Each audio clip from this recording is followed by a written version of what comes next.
Je lis ça et là des commentaires sur le sommet Chine-Afrique. Et la plupart des personnes avec qui j'ai eu à échanger trouvent qu'il est préférable d'aller traiter avec la Chine qu'avec soi-disant la France. À mon avis, je ne vois aucune différence. C'est le même scénario. Pourquoi la Chine organise-t-elle un sommet entre un seul pays et plus de 50 États supposés être indépendants? Un peu comme la même tutelle que la France impose à l'Afrique. C'est pour ça que j'ai dit il n'y a pas longtemps, les Africains font avec la Chine les mêmes erreurs commises avec la France. La France convoque nos chefs d'État pour des sommets dont l'ordre du jour est édicté par la France. Donc la France convoque comme des subalternes nos présidents africains pour répondre à un appel de développement. C'est la même chose que la Chine fait. Aujourd'hui, l'Afrique est devenue le champ de bataille de toutes les puissances mondiales qui ont surtout besoin de ressources énergétiques que la plupart ne possèdent pas. Au début, les Français s'étaient opposés au sommet Chine-Afrique. Aujourd'hui, les Français ne s'opposent plus à ce sommet car ils ont réussi à signer des deals avec la Chine en exploitant directement des matières premières africaines dont la Chine a besoin. La Chine a traité avec les pays africains des contrats. Mais vous ne verrez dans ces contrats aucun contrat relatif à l'exploitation de l'uranium de manière publique. Pourquoi? Parce que la Chine a déjà signé avec la France plusieurs contrats de production d'uranium et de fourniture d'uranium pour l'énergie en Chine. La France fournit à la Chine chaque année, par son groupe Areva et un autre groupe dont j'oublie le nom, plus de 9000 tonnes d'uranium chaque année dont a besoin la Chine, qui va augmenter bien sûr ces temps-ci, pour produire suffisamment d'énergie pour sa population et ses besoins personnels. Donc la Chine ne va plus venir signer avec l'Afrique un contrat pour exploiter de l'uranium. C'est-à-dire, vous ne verrez pas les Chinois aller au Niger ou au Mali pour extraire de l'uranium.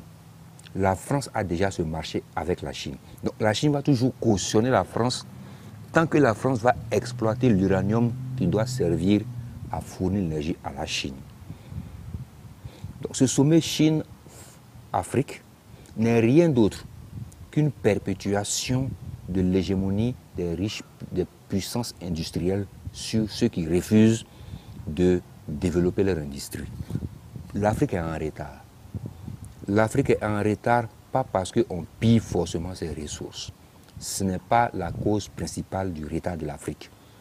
L'Afrique est en retard parce que l'Afrique n'a pas développé la matière première qui permet le contrôle et le maintien de ses ressources sur son sol. Ça, c'est la grande cause de notre retard.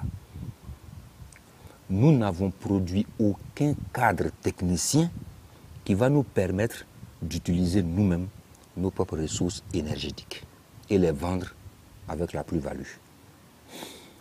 Qu'est-ce qu'on a fait?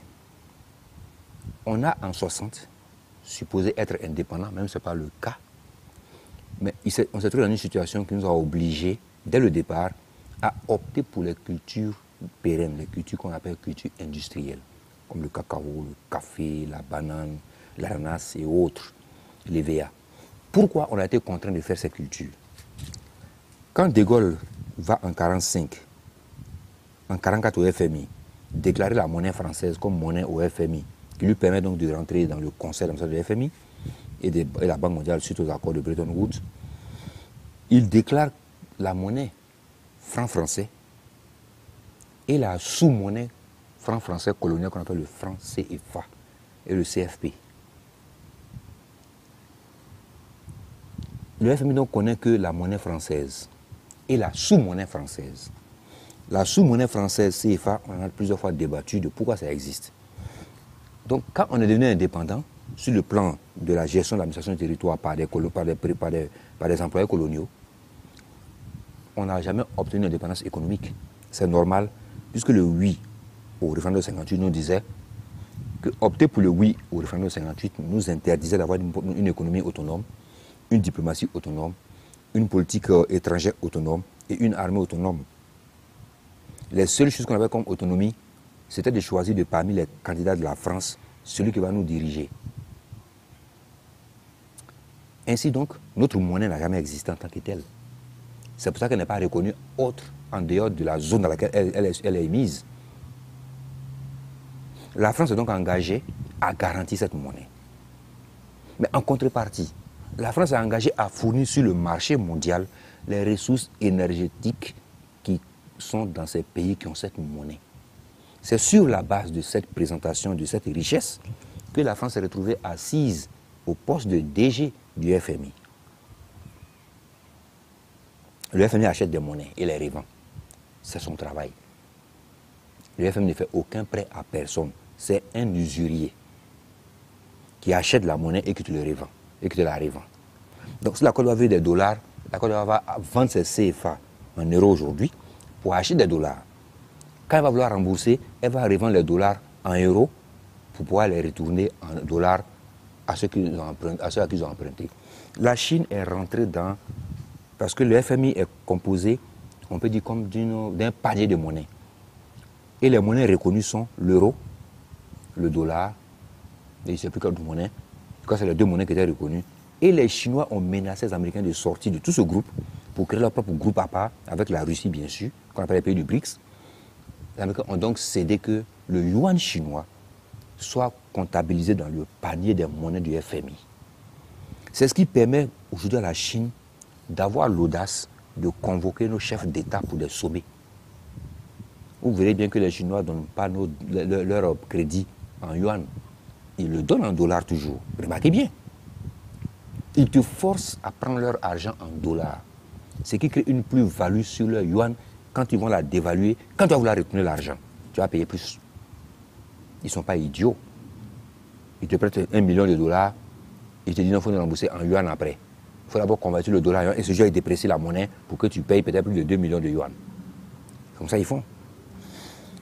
Il y a aujourd'hui des preuves que les Chinois, de manière clandestine, exploitent de l'uranium au Congo, du cobalt au Congo, de manière clandestine.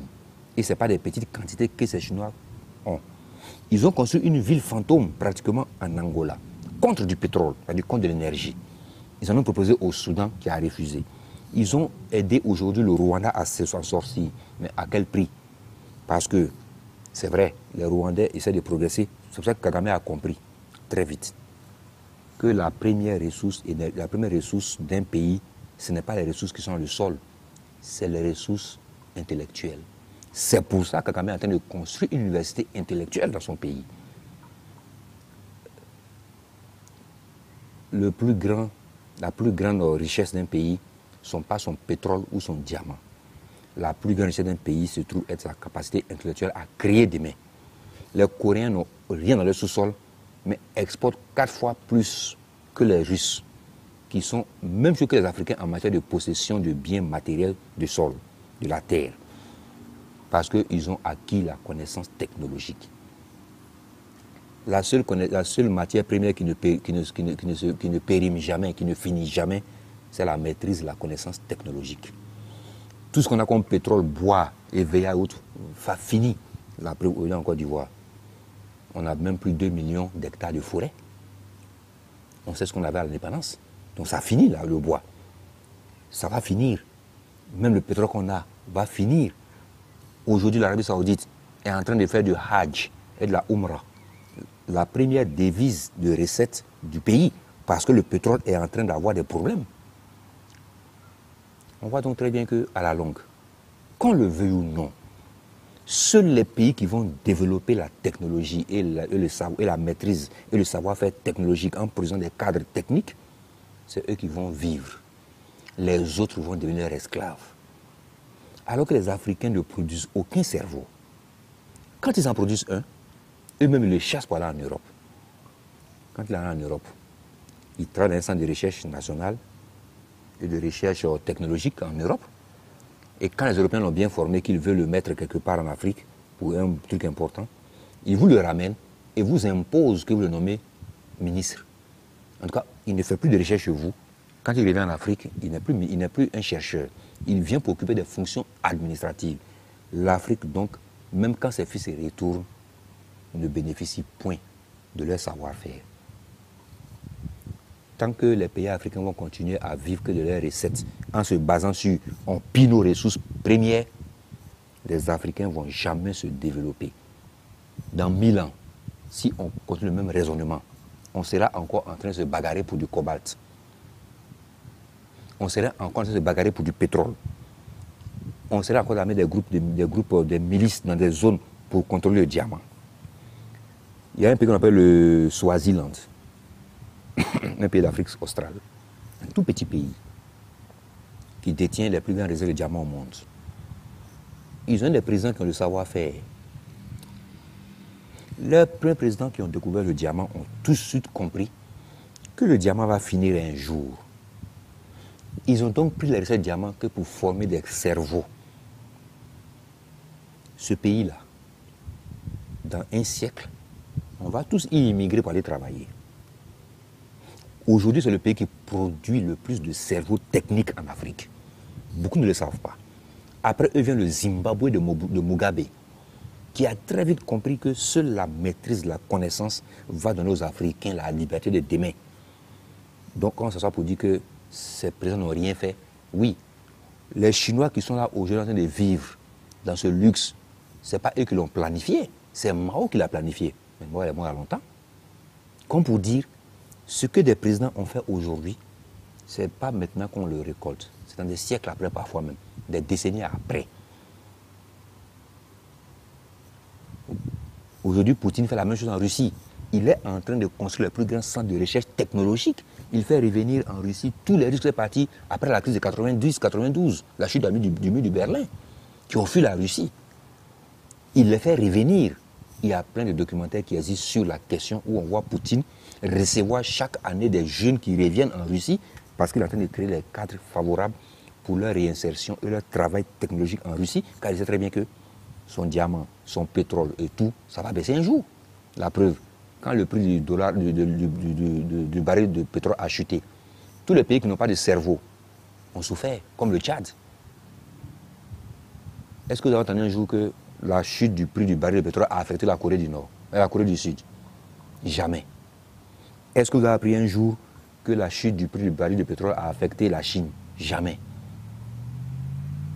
Mais ça affecte les pays qui ont refusé de prendre leur recette du pétrole pour former des cadres techniques. Il y a aujourd'hui au Nigeria, grâce à Dieu, des jeunes talents. Il y a un jeune qui s'appelle Malo, qui fabrique des tracteurs agricoles. Qu'est-ce qui empêche le Tchad, avec ses recettes du pétrole, d'envoyer ces jeunes vers ce jeune Malo pour leur apprendre la confection des tracteurs agricoles, pour venir travailler aux abords du lac Tchad, l'agriculture, pour éviter de dépendre de l'importation du riz de Chine ou de Thaïlande. IVM, Innocent Vehicle Manufacturer, crée des voitures aujourd'hui, j'ai les photos, qui sont impeccables. Mais l'Africain est omnibulé par ce qui est trop à l'extérieur. Il se bat pour que des francs sur le voie lui soient attribués, alors qu'il a dans un pays voisin, au même prix, une voiture neuve. Mais son souci, c'est qu'il n'a pas confiance à la technologie africaine. Pourquoi? Parce que nous-mêmes, nos cadres, quand ils vont en Europe, ils sont techniciens, mais quand ils reviennent en Afrique, ils veulent bureaucrates.